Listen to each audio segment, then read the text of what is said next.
Kezi eji wee nyezie Onyeze Jesus 6 years. Nyezie akwa okuko 2 years. In fact, na saludo the bias. In fact, no kpọrọ ndị ụka asị.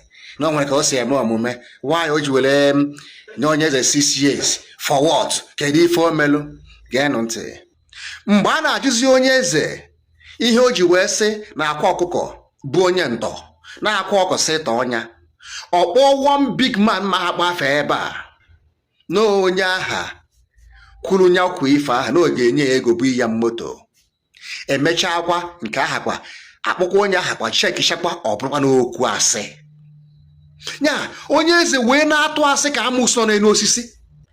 I greet you all. Before nke ọlụ gị ihe eji wee nye Onyeze 6 years nye akwa ọkụkọ 2 years. Remember na Ekehit na nke ga-abụ on 17th of September ga-abụ his final hearing na court ekpe enye ikpe. So stay tuned ka o ruo mbụ September ibiri gafụ ndị kpụ atụlụ.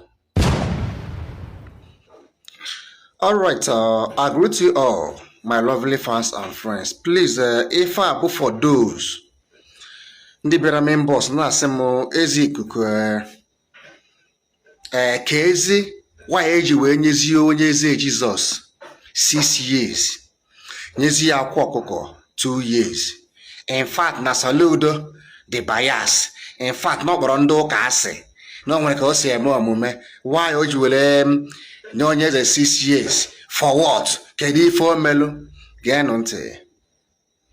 Ọ bụghị nke mee abaghị condemn ma gọvanọ. Yes, o nwere ife a na-akpọ law of the land.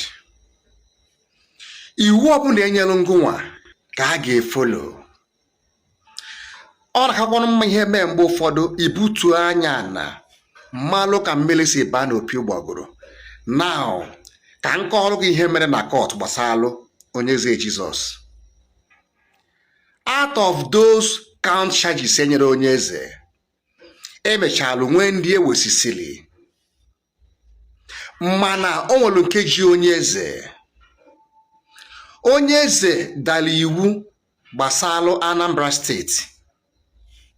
Maka ndị na-asị m ọlọ naghị eme exist ka eji wee kpee enye ikpe. No, iwu bụ iwu, no mata mgbe eji wee mee ya. Ngwa gee ntị.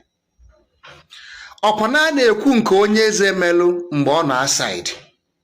Remember, na Onyeze jiri aka wee tụọ onwe nga. Ekwuru m ya mbụ n'ọkwa Onyeze jiri aka wee jebe ka o jee mee akwa ọkụ implicate na akwa ọkọ bụ onye ntọ, na akwa ọkọ tọọlie, na akwa ọkọ bụ onye kpọrọ ndị ngụgba agụgba anya. Ọ na-eme ife ndị a n'ụdị ka o wee tụọ akwa ọkọ nga, nke bụ na o kwuru sị na ife na saludo na ha na mee kọlụ na na-eji ọka along the line. Ife ndị ha niile o kwuru against akwa ọkọ, emere the whole investigation mbụ ndị udo gachi mesie anya ọ bụrụ na asị ka ọ bụ nke bụ na o jikwara aka ya mbụ Onyeze confess kwa n'ime Lion Building na ọ bụghị eziokwu mgbe ihe anya kwuru. Is against the law. Along the line, Onyeze wee na-akụ mpọmpọ n'ime ebe ahụ ọ nọ. Lofuzie na ebe ahụ nwere gịnị? Kamera everywhere. E wee na-afụ ihe Onyeze na-eme fancha niile so n'ife eji wee kwụpịa Onyeze 6 years. Nke afọ ezubọrọ mgbe a na-ajụzi Onyeze ihe o ji wee sị na akwa ọkụkọ bụ onye ntọ na akwa ọkụ sị tọ ọnya, ọkpọ one big man ma akpa afa ebe a na onye aha kwuru nya kwa ife aha na oge enye ya ego bụ ya moto. Emechaa kwa nke aha kwa akpụkwa onye aha kwa chekishakwa ọ bụrụkwa n'okwu asị. Nya Onyeze wee na-atụ asị ka amụsọ n'elu osisi. Onyeze wee tụgide asị tụchụcha ekwensu achụpụrụ n'eluigwe chụtuo n'ụwa. Ife ndị a wee kpokọtacha ha ọnụ, o wee ma accumulate nke bụ na apịala Onyeze gịnị 6 good years.